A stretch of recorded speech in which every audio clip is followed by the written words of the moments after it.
Hello beautiful soul! Welcome back to my channel. This is my channel from Japan, Kabayan Virgo. In 72 hours. Timeless reading tayo Tingnan natin. Maraming salamat muna sa mga subscriber, new subscriber, cross-watcher, at sa mga bagong pasok dyan. Welcome na welcome kayo sa bahay ni Ate Aimee. Salamat din sa naktaba ng puso niyo mga comments at sa mga nagpa-personal reading. Maraming salamat. Kung gusto niyo na energy niyo lang talaga gusto niyo makuha natin, all the details is in description below.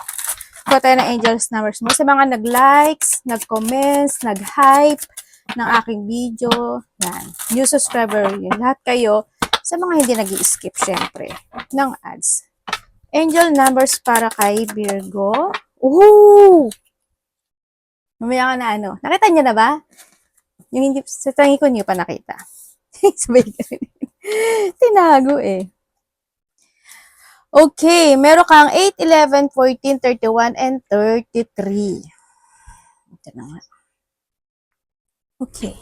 Meron kang Sagittarius, Leo, Cancer, Virgo. Okay, andito yung sitwasyon na may mga sitwasyon na kapag bibigay sa iyo ng worrying o sa iba dito sa inyo is emotions, yan, lungkot, pag-aalala, mga ganyan. O kaya maaari nagkakaroon ka ng mga reflection from the past situation. Pwedeng nahandun yung iba sa inyo is may mga struggle na kinakaharap o kakaharapin. Ano ang nakikita ko sa iyo dito? Nahandun yung point na may mga bagay ka o sitwasyon na gusto mong panindigan, gusto mong aksyonan, parang iba dito, there's a desire situation, no? Ako nakikita na either paninindigan mo siya, gusto mo siyang mag-success, gusto mo siyang gawin, nando sa point na yon. Ako nakikita sa iba sa inyo. And then also, yung iba sa inyo, handun yung point na may mga ano naman may mga positivity happen naman kahit na nagkakaroon ng mga struggle, there's a positivity happen coming into your life. Virgo, ang nakita ko sa iyo, syempre nahandun din yung point na higit pa sa hiling mo darating. Kung sa tingin mo ngayon nagkakaroon ng struggle, nagkakaroon ng mga problema, worrying, feeling emotions, o kung ano man yan sa buhay mo, magkakaroon siya ng pagbabago. No? May mga pintuan na magbubukas para sa'yo. Victory and success is happening. May mga happiness o may malalaman kang katotohanan. Siyempre, andun yung point na yon. O may mga sitwasyon na makapagpapa bigay sa'yo ng warm. Ano ba yun? Ano ba tawag doon? Para makapagbigay sa'yo ng warm, parang ngayon nga, masaya, ganyan. Tapos, iba sa inyo is there's a lack, growth, achievement. Abundance also is coming sa iba. Sa iba dito ay may extension Hindi ko alam in what way. Maraming klase ibig sabihin. Depende na lang sa situation ninyong lahat. No? May mga extension. Syempre, still may positivity naman. Kasi may magbubukas sa pintuan, di ba? May kaliwanagan din, kumbaga. Andun din yung point of pagtulong. Either may hihingi ng tulong sa'yo or may taong hihingi ka ng tulong or may taong tutulungan ka or tutulungan mo siya. Vice versa, no?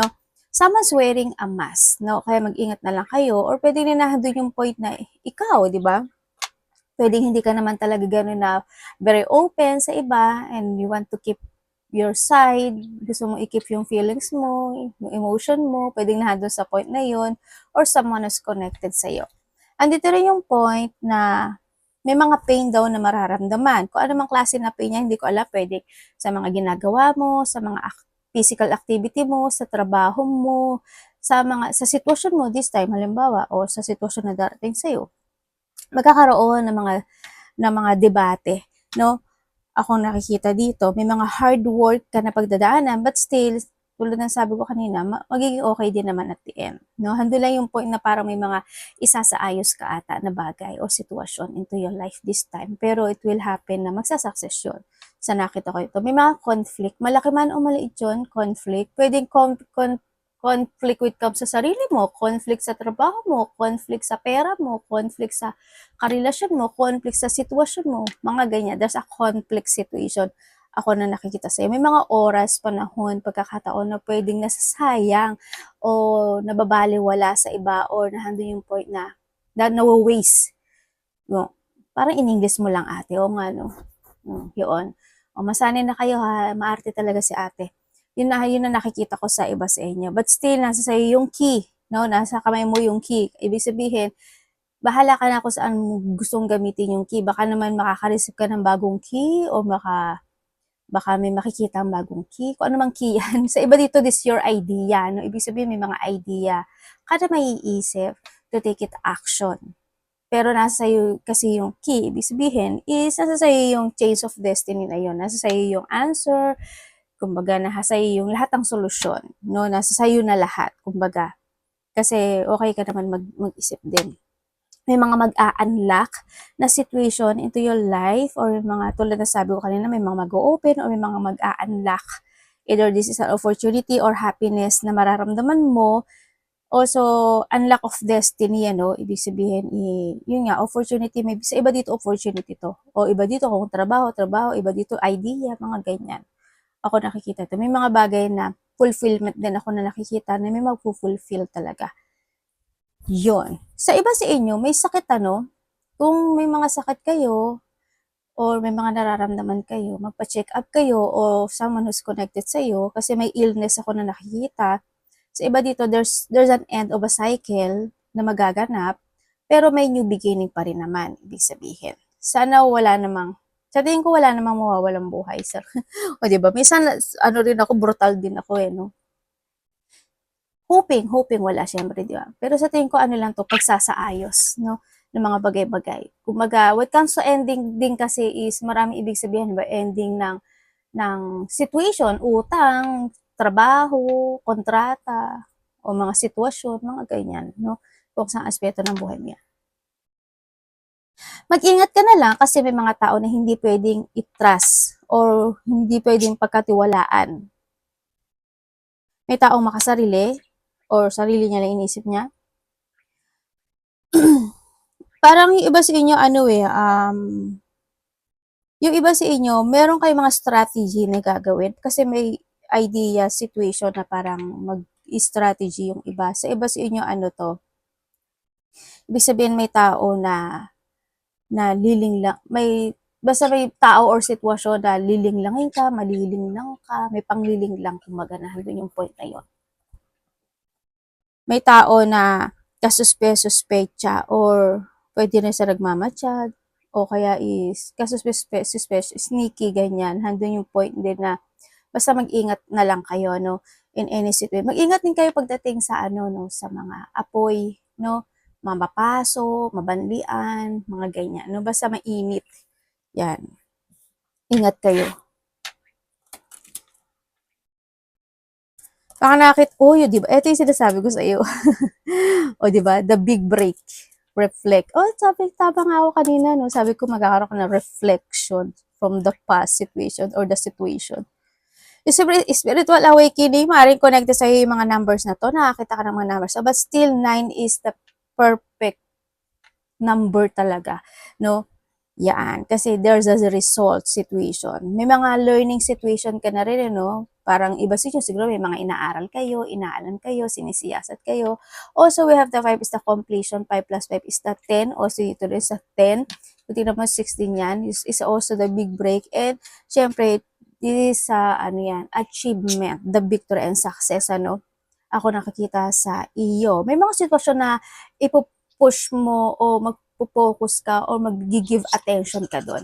Hindi ko alam in what way yon. Siguro sa iba sa inyo is there's a new beginning or may mga bagay ka talaga na i-develop. Tulad ng sabi ko, isa sa ayos kanina o may mga situation na ipa-priority mo to create mga ganyan situation, ano? O sa iba sa inyo, this is personal situation, ibig sabihin mas magiging enlightened yung iyong intuition o kaya yung instinct mo this time. Kumbaga, this is a spiritual growth, kumbaga, no? Sa iba sa inyo, mas magiging malakas yung pakaramdam mo, mas mga bagay ka na mabivision, mga ganyan sitwasyon. Congratulations sa iba sa inyo. Ako nakikita, there's a new direction na darating sa iyo. Congratulations, victory and success and achievement and completion. Congrats, ang ganda. Kasi di ba sabi ko sa iyo may victory and success din kanina. Tapos dito rin may lumabas.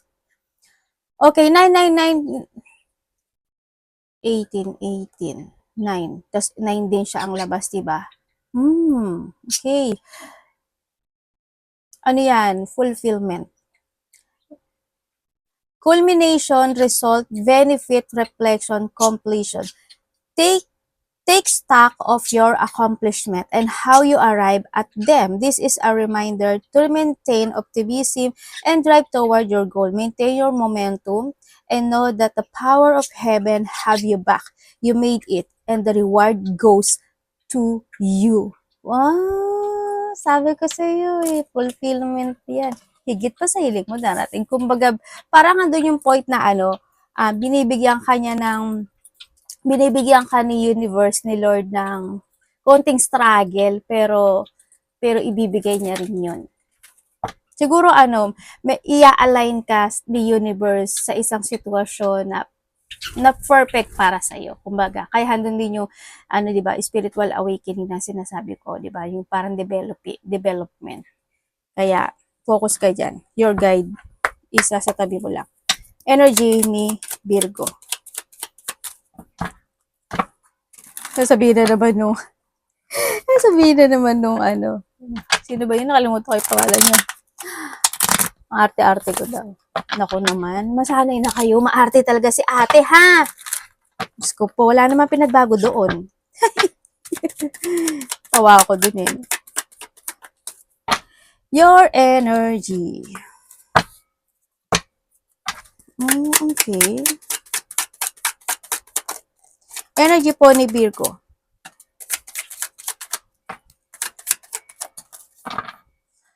Okay, when it comes sa iyong energy, sa energy mo, is nandun yung point na parang nag-isolate ka. Hindi ko alam in what way, pero may pag-isolate, may pag-iisip, di ba ang arte ko talaga yung sa may pahaba pa.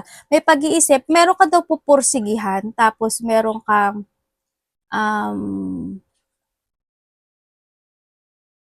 para you try to move something parang nahado sa parang halimbawa, para may gusto kang aksyonan, gusto mong sabihin, gusto mong isulat sa iba, gusto mong i-move, gusto mong i-continue, o kaya is parang iba sa inyo, parang may mga bagay kayo na gusto nyo i-rush, kuhanin mo lang isa-isa. May mga ganong sitwasyon ako nakikita. O pwede rin na maraming pumapasok sa isipan mo this time, pwedeng na, pero handun yung pag-isolate, isang aspect of your life. Meron kang sitwasyon na, ang nakikita ko kasi sa yung energy mo, yung parang yung you still holding, meron kang hinuhold na isang sitwasyon na hindi mo kayang bitiwan o hindi mo kayang pakawalan, parang nandun sa point na yun. So, iba sa inyo, when it comes sa yung energy, may mga time daw na may mga pananakit. Tulad ng sabi ko kanina, di ba? May mga pain ako na nakikita sa iyo. Pwedeng mananakit yung kasukasuan mo, buto-buto mo, kalamnan mo, bulo mo. Basta may mga may mga pain ako na nakikita sa iba sa inyo. Sa iba sa inyo is may mga bagay kayo na iisipin, pwedeng may mga traveling, pag-uusapan related to traveling, malayo man yan o malapit, pwedeng nandun sa point na yun. Yun na nakikita when it comes sa yung energy. Tingnan natin ang parating. May mga action ka na gustong gawin dito, na gusto mong i-move forward. Ganyan. Ano bang parating kay Virgo?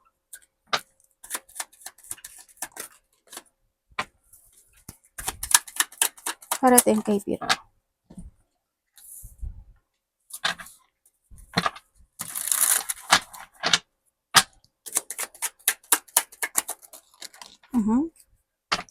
Okay, parating sa iyo.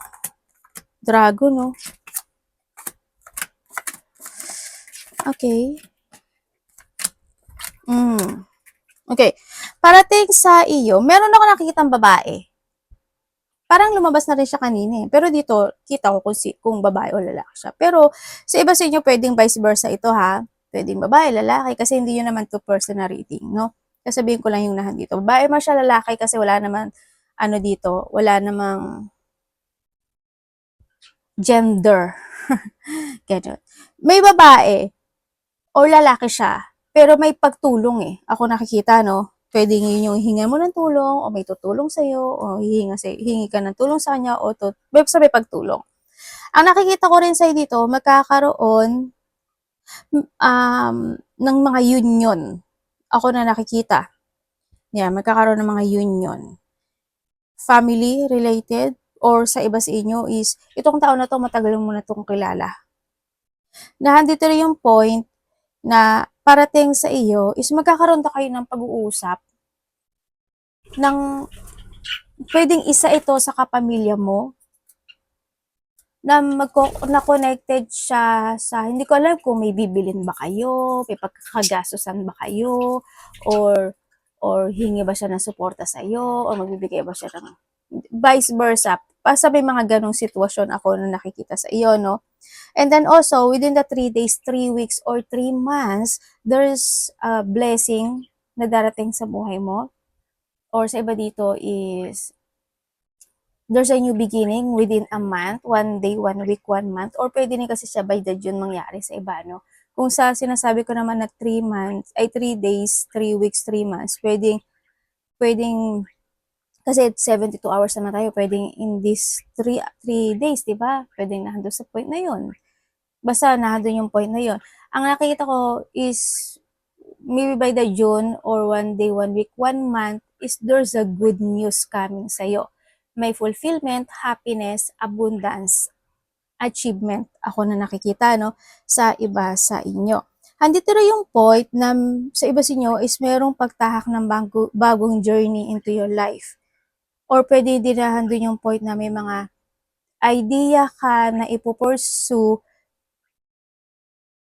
then ipupush mo yon. Pwede na handun sa point. O kaya may mga i-create ka, meron kang pursuing project, kung anumang project na yan, o creation. Andito rin yung mga pagpaplano sa nakikita ko dito.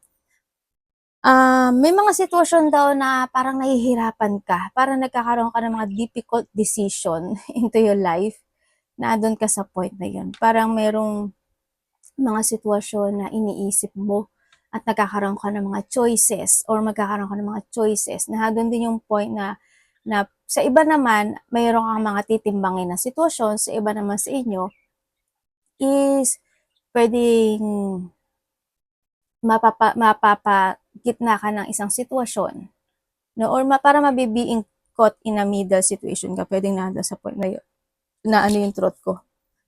Yun na nakikita ko dito. And then,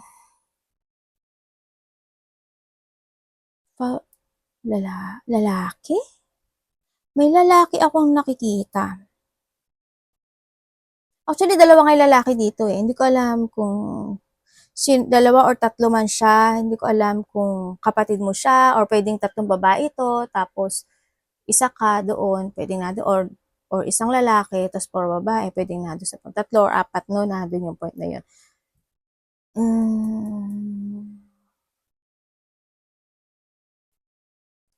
Ano kayang ginagawa nitong babae na to dito? Tinatanong ko eh, no? Kasi may mother figure kasi ako nakikita. Hindi ko alam kung itong mother figure na to is may sasabihin siya sa'yo na ikasisiya mo, or may hihilingin sa sa'yo, or may sasabihin ka sa kanya na ikasisiya niya. Vice versa. Pero may mother figure kasi ako na nakikita dito. Yun ang nakikita ko dito. Handito rin yung point na may hinihintay ka raw. Yan. Sa iba sa inyo is may paghihintay. Tingnan natin ang dapat mong iwasan. In 72 hours. Dapat mong iwasan ni Virgo.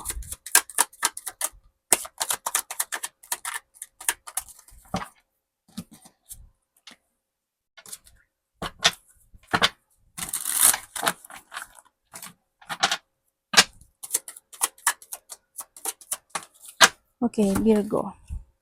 Okay, dapat mong iwasan yung ma-unfocus ka sa mga bagay o sitwasyon mo sa buhay mo. Iwasan mo na pabigla-bigla ka ng desisyon, make a plan, kumbaga, iwasan mo na, syempre, yung mga pagmamadali na bagay o sitwasyon, yung pagtatalo, alita, hindi pagkakasundo, yung mas maraming lumabas yung pera, ganun din. Yung mga sitwasyon na pwedeng ma-disappoint ka, malungkot ka, no? Think advance na lang para maiwasan mo na rin tong sitwasyon na to, no? Iwasan mo yung mga tao na masakit magsalita. Kung ikaw ito, iwasan mo yun, ganun. Yung para magiging rude, mga ganyan. Yung mga sitwasyon na ikaka-burnout mo, yan. O kaya kung halimbawa magkakaroon ka ng mga burnout situation, di ba? Huwag na lang mag-focus basta mag-relax ka rin kahit papaano kasi pwede yun na. Siyempre, kailangan mo rin kasi ng self-care, no? Kaya kailangan mo rin na huwag ka na lang mag-focus about sa sitwasyon na yun kasi we have the 999, ibig sabihin, and the 10. Mako-conflict mo naman siya kahit papaano, 'di ba? And then also, iwasan mo na hindi hindi ka magkaroon. Alam ko na ang mga Virgo kasi is more on matured talaga sila. Handun yung maturity, no? Well, siguro hindi lahat, hindi lang siguro lahat, pero mas marami kasi ang Virgo na maturity talaga sila. Yan, iwasan mo lang yung mga tao na immature or being immature, ganyan. Tapos yung ma-stagnant ka in a situation, mga ganong sitwasyon, no? Yan, iwasan mo yung hindi ka mag-try ng mga situation. Kumbaga, kung may mga sitwasyon na kailangan i-try ng bago, try mo. 'Di ba? Kumbaga, andun yung try and try until you succeed, 'di ba? Andun yung point na yun. Basta mag-focus ka lang sa pangarap mo sa buhay. Huwag kang mag-focus to a sadness and to a stagnant situation. Kung kinakailangan may mga bagay na dapat iwasan, iwasan mo. Ay, hindi to. Ba't itong hawak ko? Love, kapatid, anak, magulang, karelasyon, kaibigan, pamilya. Virgo.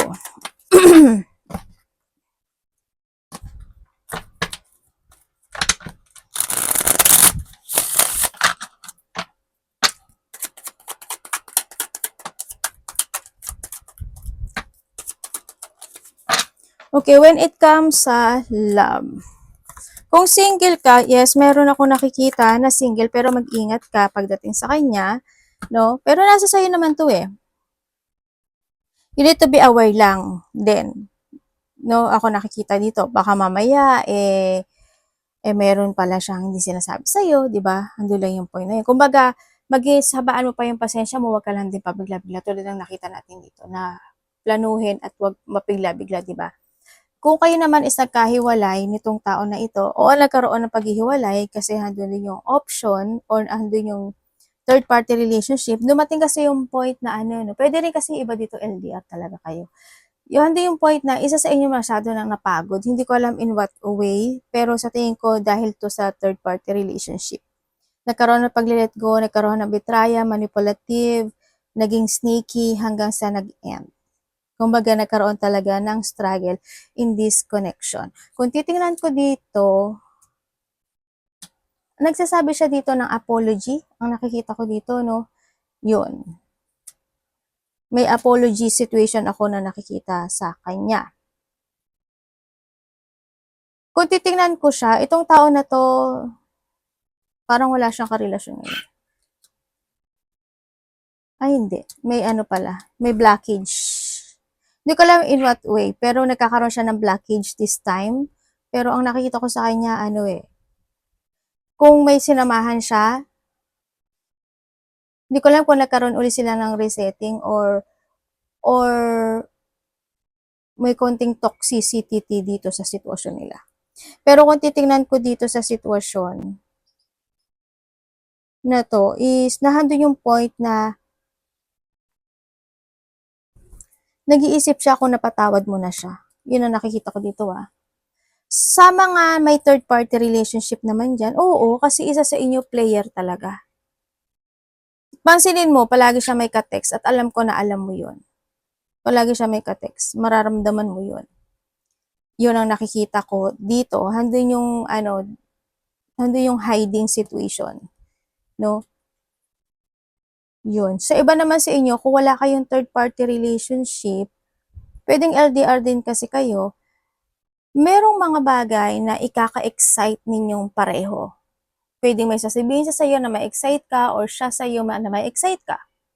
Ma-excite siya sa'yo, vice versa. Basta may kaka-excite dito sa sitwasyon na ito. There's a love, handun yung caring, handun yung awareness sa isa't isa. Yun nga lang, hindi ko lang maintindihan minsan, parang siguro lang hindi lang siguro masalita o hindi ko naman sinabi na close-minded yung isa. Parang hindi lahat nasasabi. Yung mga ganun sitwasyon. May mga ganun sitwasyon. But sila doon yung love and care ng bawat isa, no? Sa nakikita ko dito sa inyo. dito sa relationship nito, something hiding eh. Hindi ko alam kung ano yung hina-hide ng isa sa inyo, pero may pag-hide na sitwasyon sa connection na ito. Pwede rin na magiging busy ang bawat isa o isa sa inyo magiging busy this time, but still nandun yung excitement na mararamdaman mo when it comes sa connection. Tingnan natin yung money mo. Money ni Virgo. Ay, Devil. Ano ba yan? Parang may something ah. Ano ba si Devil? Dalawang beses na yan lumabas. Alam mo, Virgo, may nag-ano sa'yo. Evil eye. Sa iba naman is black magic. Ay, pareho lang naman din yun, ate. Teka lang, nagkagulo. Tamo, nagulo na. O, diba? Nagulo na. May magpapadental ba sa inyo? Diba sa inyo para may magpapadental? May mga papers and documents pala akong nakikita sa iyo, ha? Virgo, hindi ko alam in what way. May matatanggap ka ba? May aasikasuhin ka ba? Parang may ganun ako nakikita. Your money. Uy, 10, oh. Okay, pagdating sa money, 10-10, oh. Aba, 10-10. Okay, pagdating sa money mo, ang nakikita ko sa iyo dito is ano ka naman eh, palaisip ka naman pagdating sa pagmamanage. Trabaho and money to pagdating sa sa trabaho or sa kaperahan na doon yung pag-iisip mo talaga. You trust your intuition.